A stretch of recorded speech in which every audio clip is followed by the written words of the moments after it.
Women throughout history have faced so much pain, so much trauma, so many different circumstances that were meant to break them. But the ones who actually change the world are the ones who do healing work. They look at themselves, they take their power back, and they refuse to let their pain be their final chapter. There's people like Maya Angelou who turned her trauma into poetry, turned her silence into power. We have Oprah Winfrey, who is my secret idol, took her struggles and built a beautiful empire. We have people like Malala Yousafzai, who survived an assassination attempt and became a voice for millions of people. People like Tina Turner, who walked away from abuse and reclaimed her name, her life, and her freedom. And of course, we have the infamous Harriet Tubman, who didn't just free herself, she freed hundreds of enslaved people. Today, I want to talk about that same power that we have within ourselves as women, that power that we have to shift our story, to reclaim our narrative, and to walk in the authority that already belongs to us. But you're probably wondering, outside of it being Women's International Month, why? Why this story?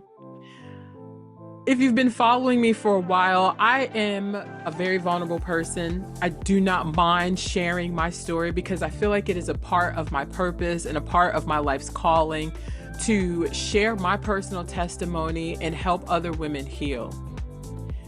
This particular episode, I am sharing, I guess what I can call the tail end of me proclaiming. If you've been listening for a while, I proclaimed this on my podcast, I think when I started it, me proclaiming that I would be ending the cycle of abuse, that I would be shifting away from this narrative of being in an abusive relationship let's be frank, continuing to be in abusive relationships, giving my power away and taking ownership of my life, my power, and my authority. So I was sent a video of my ex-husband who was on divorce court. We are still technically legally married. The last 2 years, I have been in contact with him 3 times about an address and getting divorce paperwork signed. He has continued to refuse. This is part of that dynamic of power and control, where someone else wants to be in control. They want to be in control of the process and have whatever they want. Meanwhile, the last 2 years, if you've been following me, you know I've been on a very intentional healing journey. I've traveled, I've allowed myself to engage in not just teaching yoga, but receiving what I need from other yoga practitioners, Reiki, meditate, like all the things. I've been very intentional about healing, right? This video I was sent of my ex-husband, him and his current girlfriend were on divorce court. Instead of reacting the way I think a lot of people were expecting me to react, right? Giving into the chaos, giving the energy to the toxicity, I was choosing to use what is my platform and still my story for something bigger. Because at the end of the day, this isn't just about me. This isn't just about that episode. This isn't just about him. This isn't just about my divorce. This isn't just about her and her healing. This is about women, period. This is about women learning to take control of their life, learning to take authority over their selves, their mind, their body, their spirit, their thoughts, their behaviors, their choices, who they let into their lives and who they let go. This is for every woman who's ever been lied to, that's been manipulated, that has been made to feel powerless, that has been told I love you, but is shown pain. This is for the women that I mentioned before, Maya Angelou, Oprah Winfrey, and all of the abuse and the trauma that they've went through. What all five of those women have in common is a story. They've been through something, whether it was them engaging in something or something happening to them that they had no control over, especially as a child. They have a story. This is about the truth that we all have the authority to shift our narrative at any given moment. And what those five women did was shift the narrative of their story. Let's get into this episode.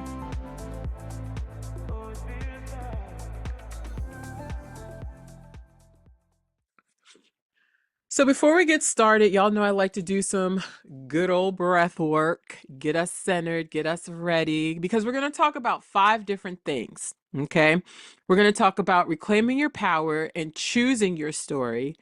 We're going to talk about when the past wants to try and resurface and how we need to shift our perspective on what that means.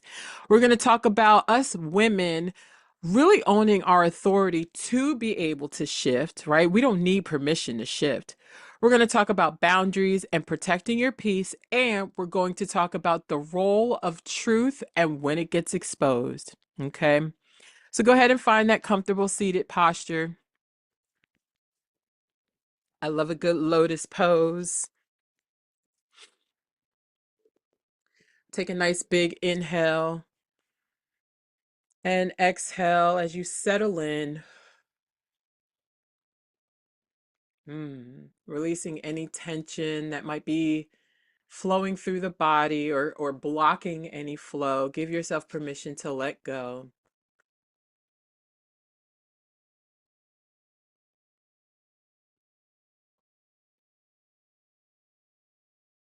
This morning I pulled some cards and I have a Mary Magdalene deck. Mary Magdalene her story is very special to me, especially when we're talking about women and abuse of power and what that looks like, even in biblical sense, right? We're talking about the Mary Magdalene who was the right hand, the real right hand to Jesus before he ascended. And the Mary Magdalene card from the card that I pulled this morning from the Mary Magdalene deck was presence, right? When we allow ourselves to be present, be in this present moment, we release what has already been and we release the attachment to the future and we allow ourselves to drop into the now.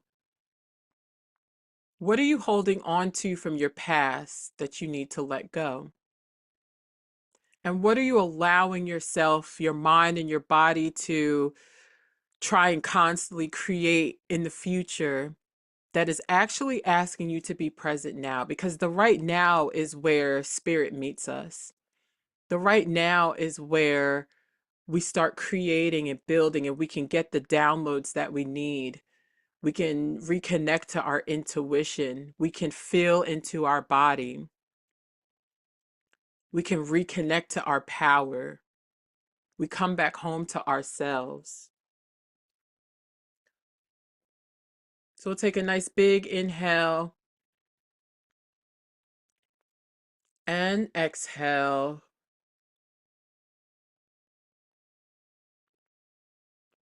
Nice big inhale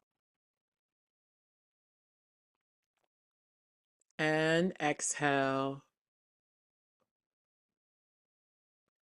And last one, nice big inhale, pulling the breath from the bottom of the feet all the way up through the body to the top of your head. Hold it there for 4, 3, 2, 1. As you exhale, keep it calm, keep it safe, keep the body at ease. Don't rush the breath. Allow the body to release. Allow the breath to move through the body, back down the body, clearing any tension, clearing any residue. And just be present here with self, noticing where anything might have shifted, what might be coming up, what might be asking for release. I'd offer if something is bubbling to the surface, let that be a sign that it is ready to be let go. Beautiful.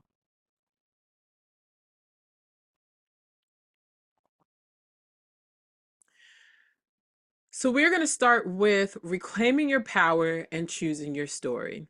So life happens, right? We all know that things happen in life that sometimes we just don't have control over. We don't have control over how other people respond. We do not have control over how other people behave, especially when it is towards us. What we do have control over is how we respond, right? When life happens, how do you respond? You get to choose how you respond. You can choose to respond with fear. You can choose to respond with joy. You can choose to respond with chaos. You can choose to respond with care, right? You can choose to respond with embarrassment. You can choose to respond with elevation. When life happens, what do you do? But here's a deeper question. Are you even aware of what is happening? See, in most situations, and let me be very, very transparent about what we're talking about. We're talking about abusive situations. In my personal experience, what was happening was not being aware of my body, right? Not being aware of my thought process, not being aware of my actions, not being aware of my responses, not being aware of what was missing internally that was attracting certain energies to me, right? So, in turn, it allowed for certain behaviors to become okay. At some point, I said to myself, these behaviors are not okay, right? The way someone treated me was a response to what I was allowing. And then I decided I was not allowing those behaviors anymore. I was not allowing for somebody to lie to me. I was not allowing for somebody to hit me. I was not allowing for somebody to manipulate me. I was not allowing anybody to gaslight me. I was not allowing anybody to tell me that they love me and inflict pain onto me, right? You are also not bound by that other person's actions, right? We all have our own journey. We all have our own experiences from childhood that, healed or unhealed, somehow end up in our adult lives. They end up in our romantic relationships, how we show up in friendships. But you are not bound to how someone else shows up, right? There's this beautiful thing where when someone like, well, there's this saying, right? When a tree shows you what kind of fruit it bears, believe them, right? In the Bible, hi, in the Bible, it says a man shows you, and I'm paraphrasing, so let's just be clear on that. When a man shows you who he is, believe him, right? His actions, your actions show who you are. So you always have the power to pivot, okay? Someone else showing you how they love you or how they love, not just you. Because here's the thing, and if you've been listening for a while, you know, I'm the coach, I'm the teacher, I'm going to repeat some things. How you do one thing is how you do everything, right? So, how someone shows you love is how they show their mother love, is how they showed their friends love, is how they show their children love. It's going to look a little bit different given the context of that relationship, right? But I guarantee you, how someone shows you, when someone shows you how they love you, that's how they love other people in their lives. Okay. So when we see these actions, we have to know that we have the power to pivot. I'm going to say it again. You have the power to pivot. Just because you love someone also doesn't mean you have to accept their behavior. We have this thing where it's like, oh, but I love him. He's gonna change. No, he's not. It's not. If he hasn't shown you change already. So here's the thing. It's not, when we're talking about change behavior, we're talking about showing me what you're doing to learn how to change this behavior. What are you showing me that you are doing to learn how to change this behavior, right? Because I can deal with a person who is showing me what they are doing to learn how to change their behavior. I don't want to hear you say that you're changing and I'm not seeing anything, right? Um, and that's give or take certain things, right? It all depends on who the person is, but you are not beheld to someone else's behaviors. You are responsible and beheld. I don't even know if beheld is a word, but it's a word today. You are beheld to your responses to the behavior, right? Because how you respond is how you define your story. How you respond is how you define your narrative. So I want you to take a minute to just really think about your storyline right now, right? Your storyline. You're the character in the story. What is your storyline right now? What is it? Is it the victim, the victor, the savior? What is it? Is it the person that's always watching? Or is it the person that's in action? Is it the person that's behind the scenes? Is it the person that talks way too much and has no action? Be very honest about what your storyline is, right? Also know that your response defines your story, not what happened to you. Okay. I can sit here and keep talking about what happened to me with this person and all the abuse and what's happened the last 4 years. I've done that. I'm not there anymore. And what this video being sent to me showed me was my growth, right? So the next part of what we're going to talk about is when the past tries to resurface, how do we what is the perspective we have around that, right? Sometimes the past will try to resurface. Sometimes people from your past will come up and you're just like, "Girl, so and so just tried to talk to me again," right? And one thing I learned when that used to happen to me, I'd be like, oh my God, I have to engage. All these butterflies and all these old emotions are starting to arise. Maybe that means something, when really it meant, no, girl, you got more growing to do. What this video being sent to me taught me was how much I've grown, right? I needed this to happen to, one, expose the truth that I always knew was there. And two, to remember that this is about me, this like my experience, not taking away from this young girl's experience and not really caring about his, but my experience, right? What I've overcome since I made the decision to leave. This video showed me my growth. It showed me that I have been dedicated to loving myself so deeply, that I have been dedicated to unlearning my behaviors, that I have been dedicated to filling whatever voids I needed to with me, not anything outside of me, but filling those empty voids back with myself, that I have been dedicated to building a healthy relationship with myself, that I have been so far removed from the relational portion of this that my only focus was to keep moving forward. My only focus was to sever the tie. My only focus was to divorce. That there's freedom in that. that there was so much freedom in saying no to somebody. I am free. Seeing that video wasn't about anybody else but me. It was about me being able to see how far I've come.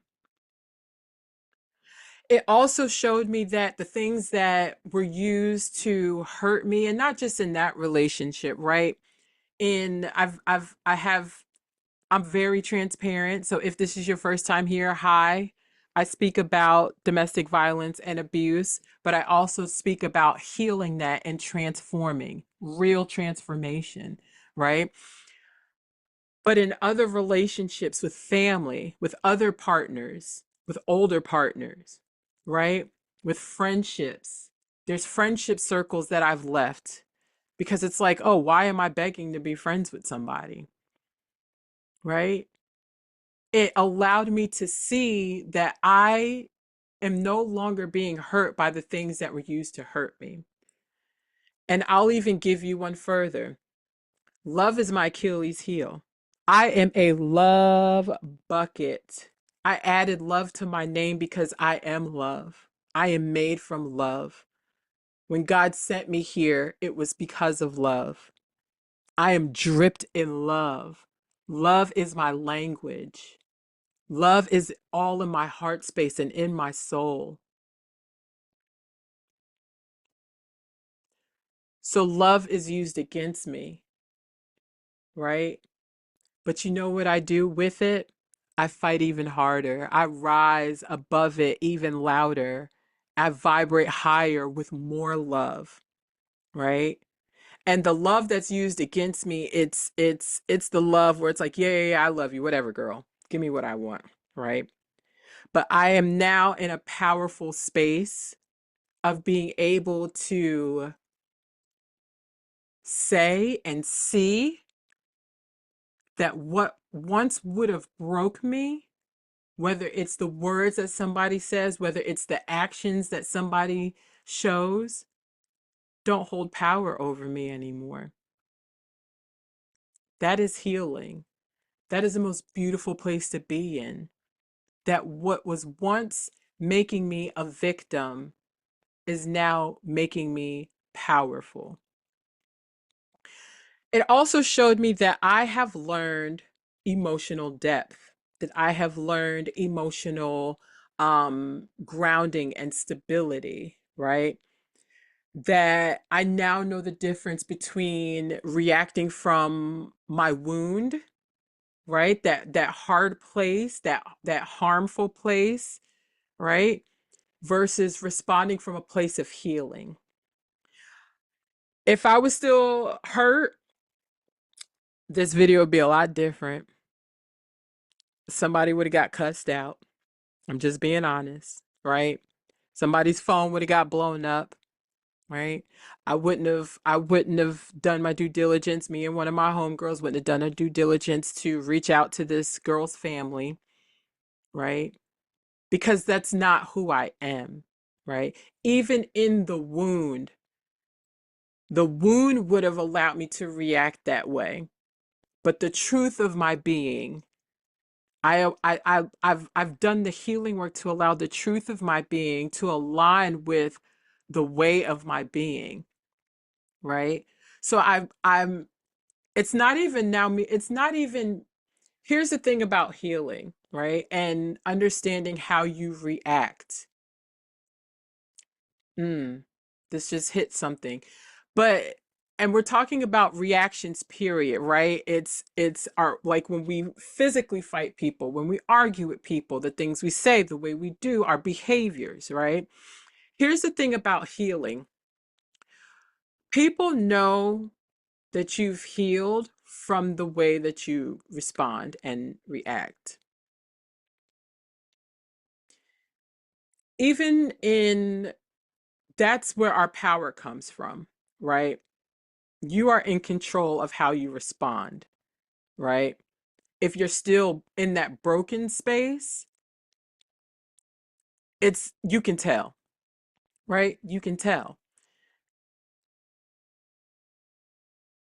When I spoke to this young girl's family, I was a little nervous about doing that because I didn't want them to think I was coming with the chaos and the hate and all this other stuff, right? And off rip, everybody was genuine. Everybody was honest. Everybody was real. Everybody was feeling the feels and really engaging in, okay, what do we need to do to move forward, right? That's what healing is. Healing makes it no longer about you and makes it about the collective. So when I talk about the Oprah Winfrey's, when I talk about the Harriet Tubmans, when I talk about the Sojourner Truth, right? When we're talking about these pioneers, these women who have turned their stories their and into power, who have turned their pain into purpose, who have turned their narrative into something that is bigger than them, right? That's what we're talking about. We're talking about how do I, because when you're operating from that wounded place, it's I. When we're operating from a healing place, it's we, right? The healing place is about the collective, right? That's why I think it's imperative that people do healing work, especially if you're in any type of leadership position.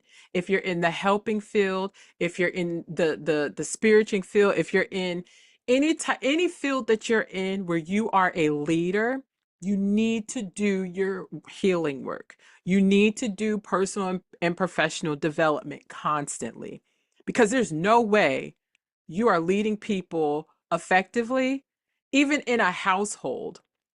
Even in a household, I now cannot trust a man who has not been to therapy consistently. I now cannot trust a man who doesn't have some type of older male in their life to guide them. I have women in my life to guide me, to be present with me. Sometimes they say stuff I don't want to hear. And then I have an attitude and I'll sit with it later and be like, all right, yeah, she's got a point. Honest to a fault. I now cannot trust a man to lead me if he cannot be led, period. And I need to know who this leader is, what their life is like, who's leading them. I always say my therapist has a therapist, my doctor has a doctor, my pastor has a pastor, my gurus have gurus, my coaches have coaches, my chiropractor has a chiropractor, my massage therapist has a massage therapist, right? Leaders need to be taking care of themselves. Leaders of households need to be taking care of themselves, right? But I get off track sometimes. But when we are leading and making decisions from a wounded place, it shows. When we're making decisions from a healing place, it shows. This allowed me to see that I am in a healed place. And it feels so good. It feels so good. It feels so good. It feels so good. So, so good. The next section that we're going to talk about is women and our authority to shift. These powerful women that I mentioned in the beginning of this episode, I guarantee you they've had to shift. They've had to leave home. They've had to leave hometowns. They've had to leave relationships. They've had to leave friendships. They've had to leave business partners. They've had to leave and shift somewhere. There's power in shifting. There's power in shifting. And when we get to this ability to shift, it's a sign that we are allowing ourselves to grow more, right? Because you can't, it's like a pot, it's like a plant, right? At some point, the plant is the roots of that plant are only going to go so far. You're going to see that this plant is not growing anymore, right? So what do? You shift it into a bigger pot. Once you shift it into a bigger pot, the roots have more room to grow, right? Any relationship, any partnership, any friendship that stifles your growth and even sees or can't have or doesn't allow space for you to have the conversation to say, hey, I don't feel like I'm growing here. I don't feel like I'm able to expand here. I'm starting to feel small. I'm starting to feel confined, is not the place that you need to be. This is also part of abuse, right? It's how can I keep you small so that I'm always in power? How disgusting is that? Society teaches women that we have to always endure, that we have to just accept whatever is given to us, that we have to wait for permission, that we have to ask first. But we're done with that shit. At least I am. I'm not asking permission to do anything.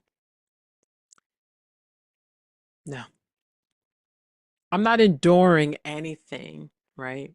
This is why we have so many women now that are so hard and so jaded because of this thing of constant survival, right?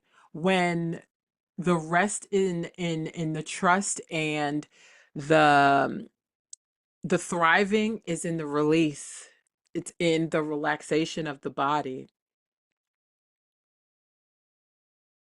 So we don't need permission, women, to stand in our power. We don't need position to rewrite our own story. We don't need permission to say no. We don't need permission, right?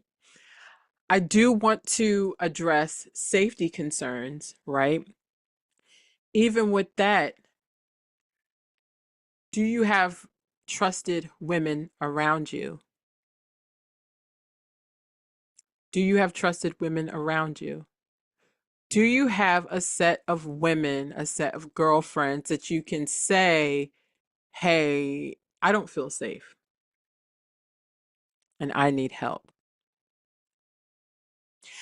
I think that's another part of it is that for some reason, again, with women being taught that we have to endure, we have to accept, we have to wait for permission, we stifle, right? We stuff and we step into this, oh, I can handle it. I can do it. No. No, women have to come back to creating community with one another. We have to come back to tapping into each other's intuition. I guarantee you right now, I can name three friends off the top of my head that will call me and be like, when I'm feeling not myself, right? Those moments when I'm feeling not like feeling my feels and not feeling, all the way there. I can name three people, three girlfriends that will text me and be like, hey, something feels off. Are you good? Right? We have to come back to that because when women empower other women, all we keep doing is empowering other women. We're empowering our little girls. I um I do yoga for preschoolers who are having some behavioral challenges. And there's this one little girl, she's a firecracker. I love her. I love her and I love it. She's a cute little firecracker. She is a powerhouse, let me tell you, right? She's a powerhouse. And I was talking to her mom about just like what I kept seeing for her. And it's all about we have to change the narrative of how, one, she's perceived as a girl because of her power, and two, how the world is going to perceive her because she's a girl and she's powerful, right? She's going to be so shifting the narrative even for little girls who are already stepping into their power, right? I don't want her to lose that. I don't want her to lose that boss in her, right? So my goal has been, okay, how do I help her keep this at 3 years old? How amazing is this? How do I help her keep this and also teach her that yes, you're a warrior, yes, you're a powerhouse, and this is how we use it for good, right? We don't hurt anybody with it. We don't we don't hit people with it, right? We don't be mean with it, right? We want to be honest, we want to be helpful, we want to be a leader. I'm teaching a 3-year-old how to harness her power.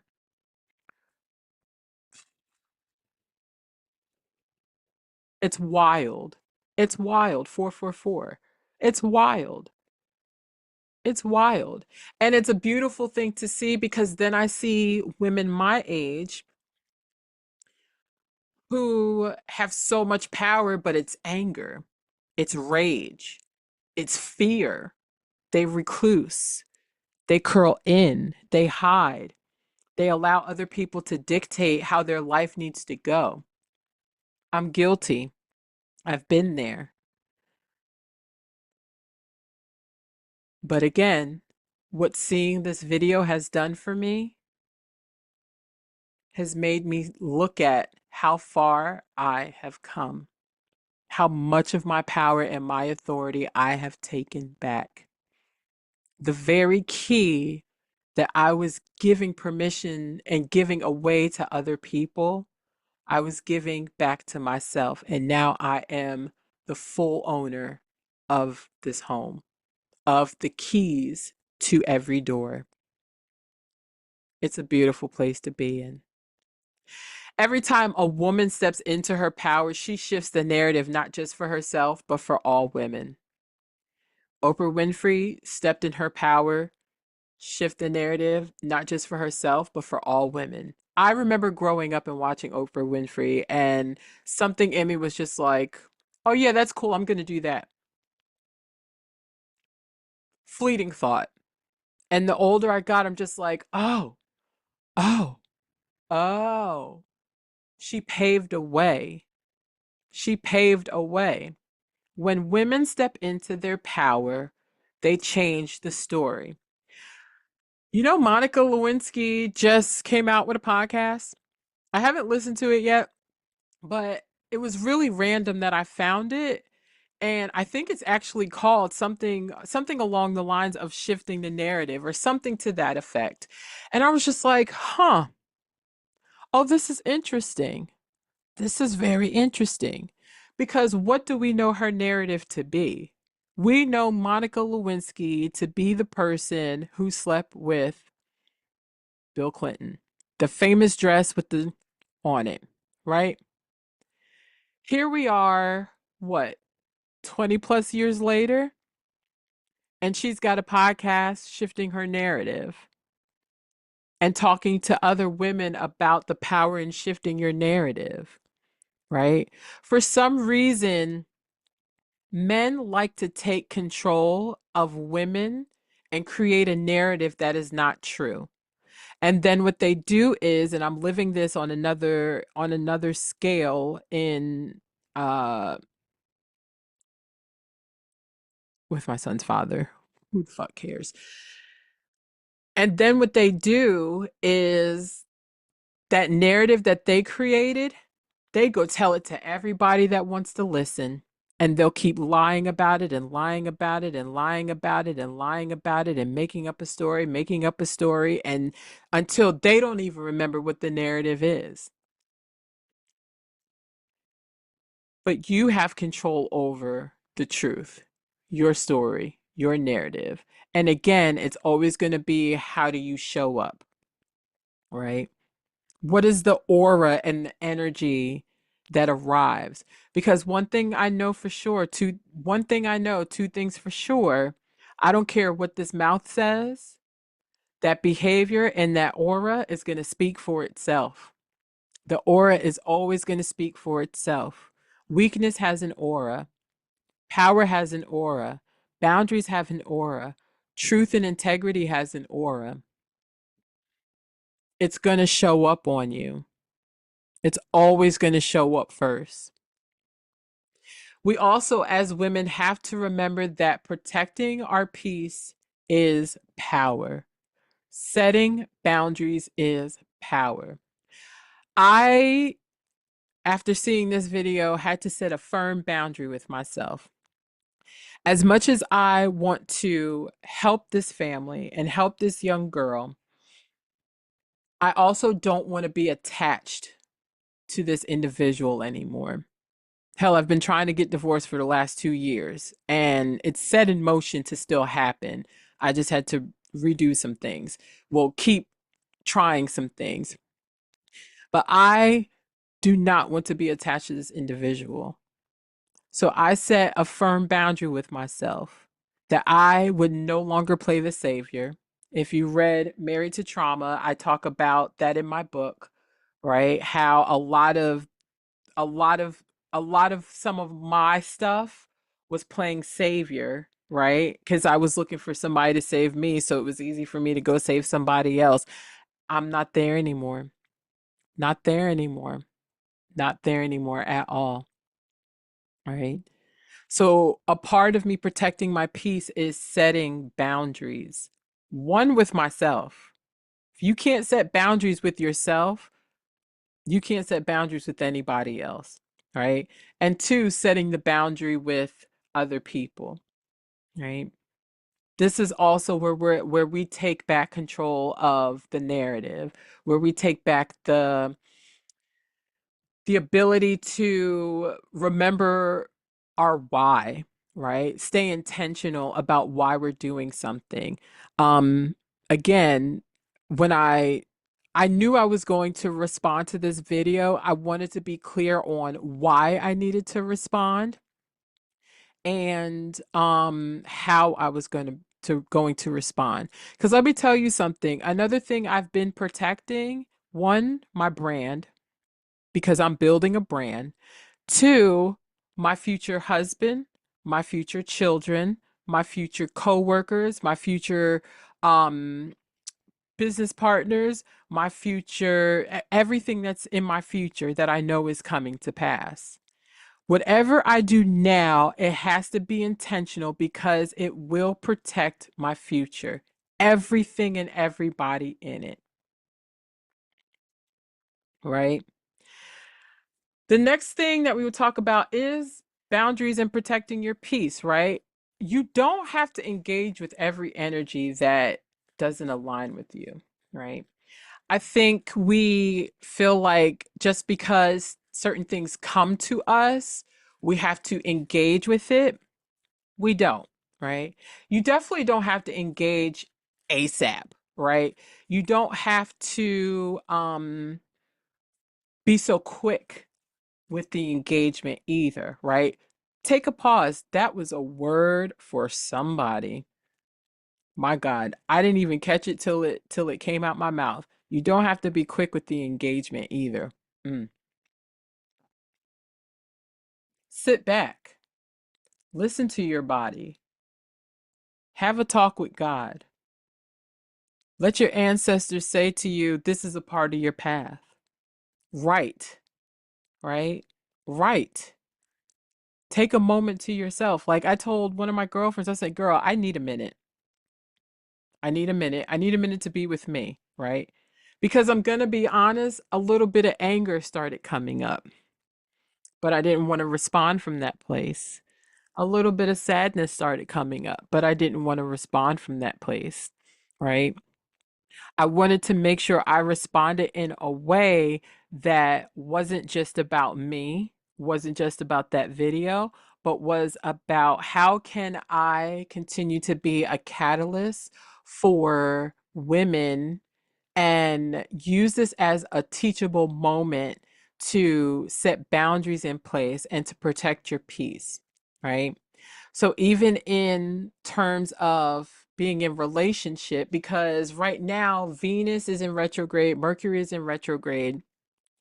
Um, we just had an eclipse, and all of that is surrounding career, it's surrounding relationships, it's surrounding like surrender and letting go and things being exposed, coming to the light, I was about to say it, and then the son was like, "Oh, I'll help you." Right? It's about coming to the light, right? So this came to the light, and it gave me opportunity to look at, okay, do I need to respond? And if I had just have this itch to where I need to respond because I am a Gemini in Mercury and I'm a double Gemini Sun and Moon and a Gemini in Mercury, so communication is my thing. How do I use this? Right? It's never a bash party with me. That's not even who I am.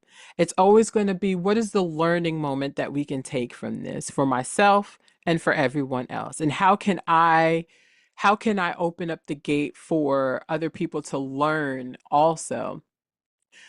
The one thing I will say is I was not a fan of this young girl being bashed. One thing I know is that a lot of us have never been taught boundaries. A lot of us don't know what protecting our peace looks and feel like. We think protecting peace means walking on eggshells and doing what we're told. That's not peace. That's that's crippling. That's degrading, right? Peace within is what we're protecting. Those boundaries protect peace within, right? So, a learning moment is where we we allow for people to be on the journey that they're on, right? We allow space for people to be on the journey that they're on and hope that they start to have enough. Because one thing I know is that at some point we get sick and tired of ourselves. You have to be sick and tired with yourself at some point.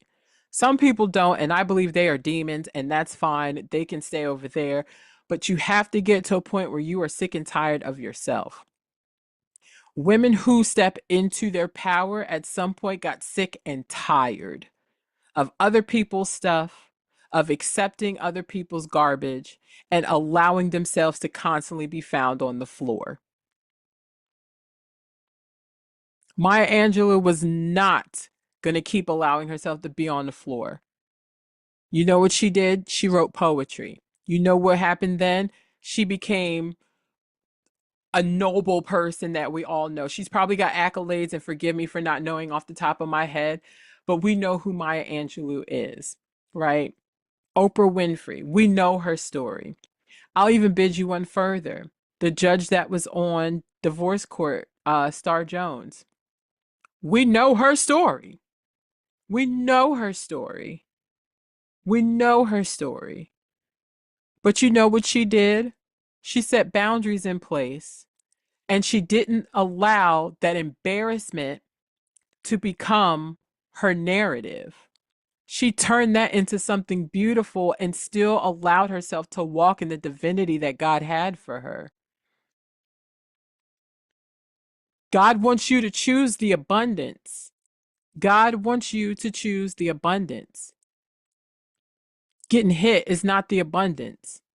Being told you can't do anything is not the abundance.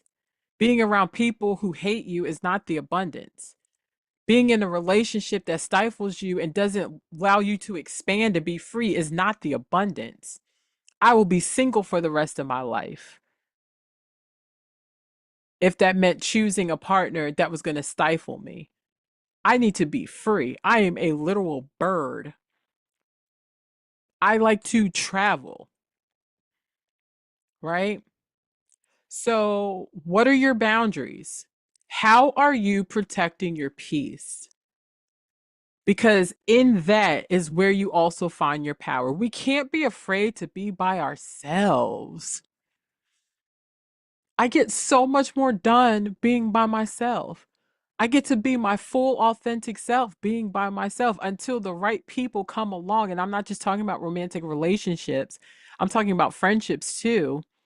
Until the right people come along and match that authenticity. All of the friendships that I have now, give or take, like maybe a handful who have been around for One is like almost 20 years, another one is like the last 8 years, like give or take some years, right? But most of the friendships I have now, another one's like 10 years, most of the friendships I have now have been found in me being my authentic self and doing all the things that feel good to me. Because why would I want to be in community with people who don't light up at the things that make me light up, right? And it doesn't even have to be the same thing. We're in the same realm, right? Give or take. Give or take. I'm not saying all of my friends and the people that love me, we got to be doing the same thing and loving the same thing. But I want to know that I'm free to be me. That is a boundary. The minute I feel like you're stifling me, you're shutting me up, you can't be here anymore. You can't be here anymore. We have to also remember that surrender is not a weakness. Walking away is not a weakness. Saying that you can't do this anymore is not a weakness. It is the pivotal point of transformation. It is wisdom at its finest. It is listening to your body and listening to your intuition say, it's time. It is time.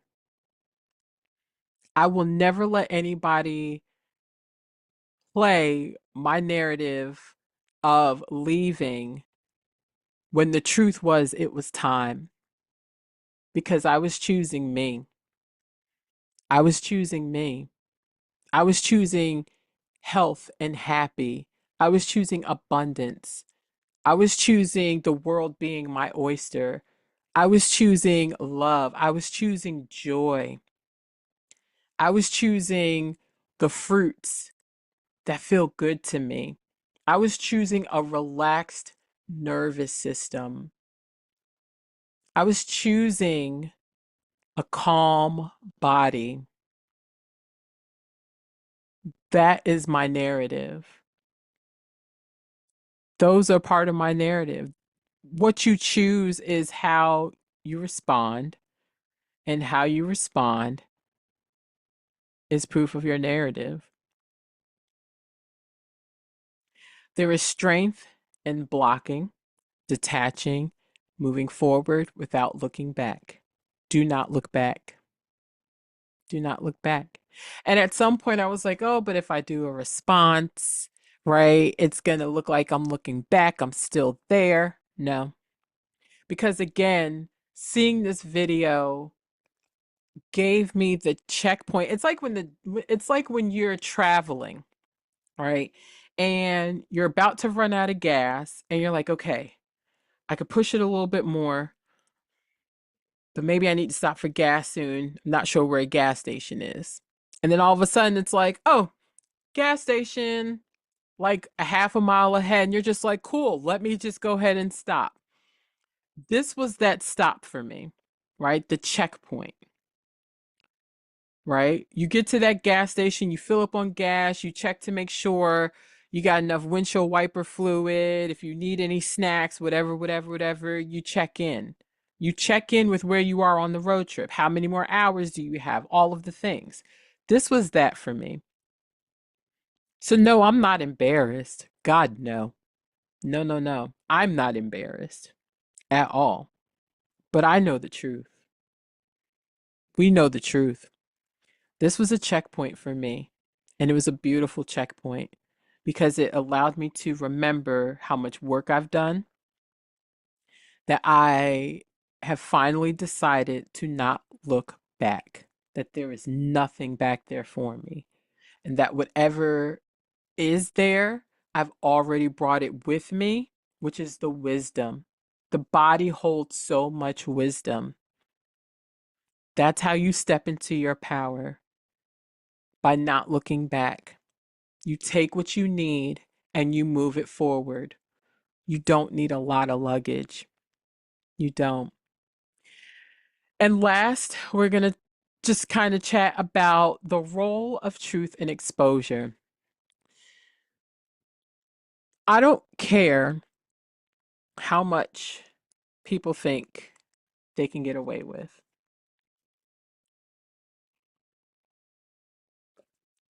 whether in relationships, whether in court, in life, whatever, what have you. Lies always get unraveled and revealed. Everything you do in the dark comes into the light. Now, I'm not a perfect person, right? I am very open and honest about the things I do right, the things I do wrong. Um, I don't believe in lying because let me tell you, I talk so much that I forget. I forget half of the stuff I say, right? I hate repeating myself, and sometimes I end up doing it. I'm also a mom. So repeating myself is going to be my lifelong thing, right? But lying has never been attractive to me, especially as an adult. I don't understand why we have to lie, right? But as long as you control your emotions, you control your temper, that is also part of how you control your narrative, how you shift the story away from what anybody else might be saying into what is true. Like my therapist always tells me, you know the truth. And sometimes that's all that matters. And the truth will always reveal itself. And it always does, right? One of my favorite scriptures is touch not my anointed one and do my servant no harm. And baby, y'all forget God has a very specific set of people that he just, there's just a extra little dripping on them, an extra little seasoned salt on them, extra little flavor that he puts on them, right? Extra little packaging that he puts around them. There's just a little bit of something extra that he puts on his people to let them know, hey, you're my chosen one. My palm is oily right now, right? And as I mentioned before about surrender and walking away not being a form of weakness, when you get to that point, you realize that now someone else is ready to fight your battles for you. You will never have to fight for the truth to be revealed. You will never have to fight the battles because the truth will fight for you. It is a beautiful place to be in full surrender and focus forward. The focus forward is the power, right? You've come back to your authority of the truth of who you are. Remember that quote I said? It was by William Young, who is the author of The Shack, and he was actually on Oprah's Super Soul Sunday show. And the quote is, wholeness is when the way of our being matches the truth of our being. I will never not, like, that is on my emails, my signature, everything, because it's true. It's true. When you walk the walk and talk the talk, right? Your posture is different. You hold your head high differently. You know what the story is. And every single day, you allow yourself to be the one to write it. And sometimes people don't realize that they're in control of how it's being written because they won't take a minute to pause and look at what's already been written, right? Your job is to stay aligned and let the truth work in your favor. The truth is working in my favor. I don't know why in my head I just heard may the odds forever be in your favor, right? When things get exposed, I feel like that is a kiss from God because it means that you are two things to me. When things get exposed, it feels like one, you're given opportunity to make a decision, right? It's literally like, okay, I want to get you, I want to get you somewhere that is better than where you are, right? You've been crying, you've been praying, you've been asking, you've been doing all the things. I want to give you an opportunity to help you get out of where you are. So I'm going to pull the veil back and show you something, but what you do with it is up to you, right? The other side of that is when truth is revealed, I feel like it's a kiss from God because that means you are ready for your next level. Both are kind of the same, right?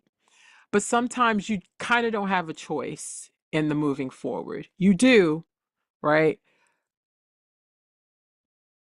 But you might not, right? I believe we do, right? God still gives us free will. What you do with what you're exposed, what truth is exposed is up to you. It's up to you. Again, you're writing your story. So how do you want this story to be? Do you want it to be the story of power and purpose, or do you want it to be the story of victimhood and viciousness, right? How do you want this story to be? Because again, the truth can work in your favor if you want it to.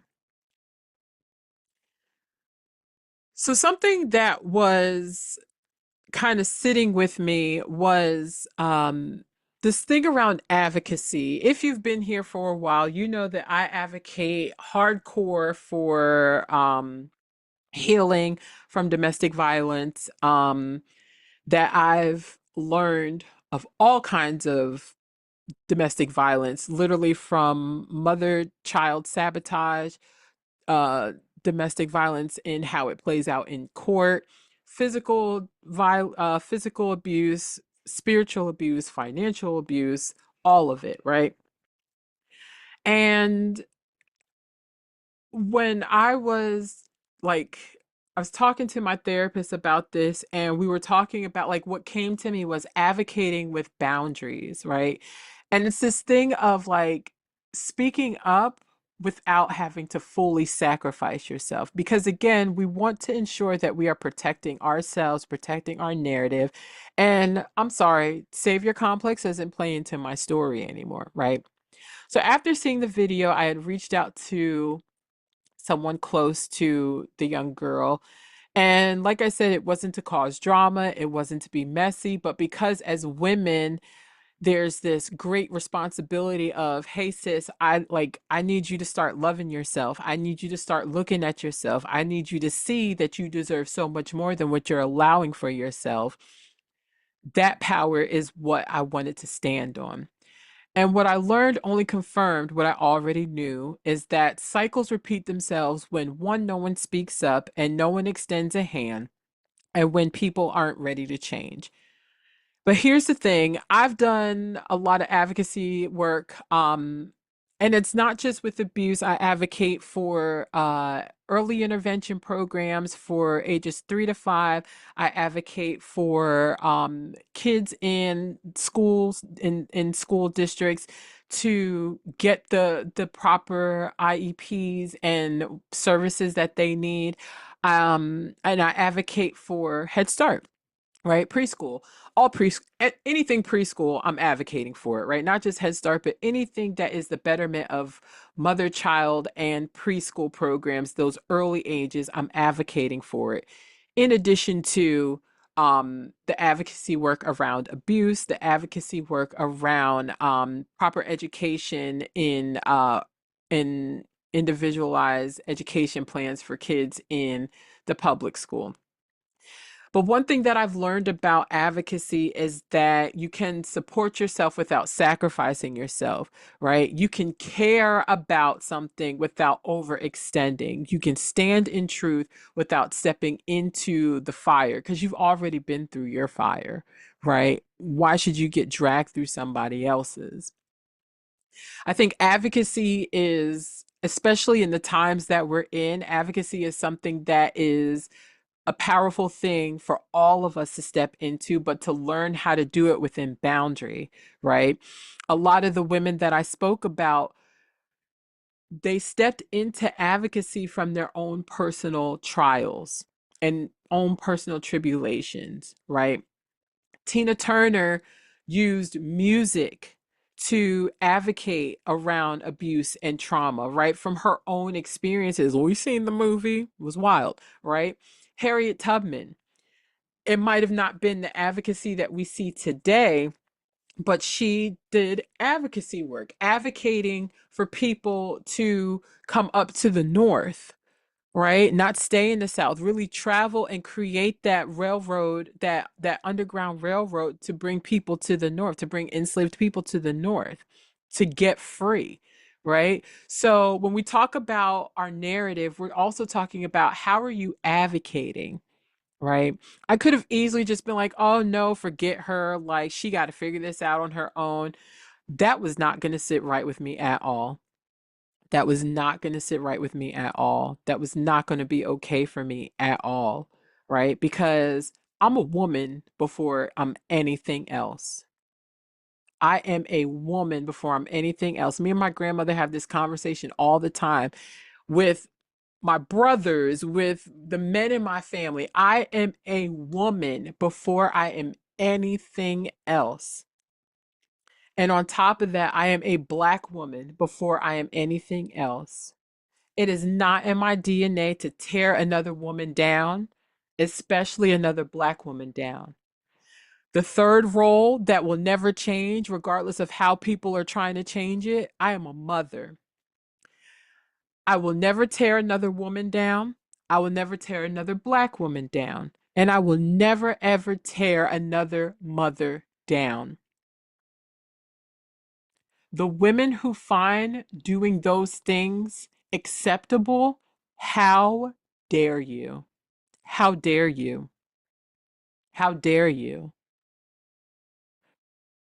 And I also understand that some of the abuse comes into play in those spaces. But what makes me powerful in my right, in my authority, and in my narrative is that I will never tear a woman down. I will never tear another Black woman down. And I will never tear another mother down. You will never see me do any of those things. I want women to be free.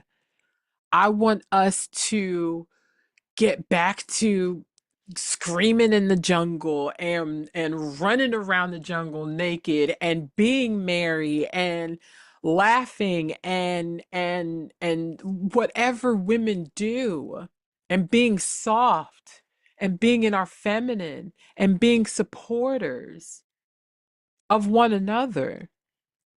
That's a part of my story, right? I refuse to put myself back in harm's way to do that, though, right? I won't do it harmfully, but I won't put myself in harm's way to do that.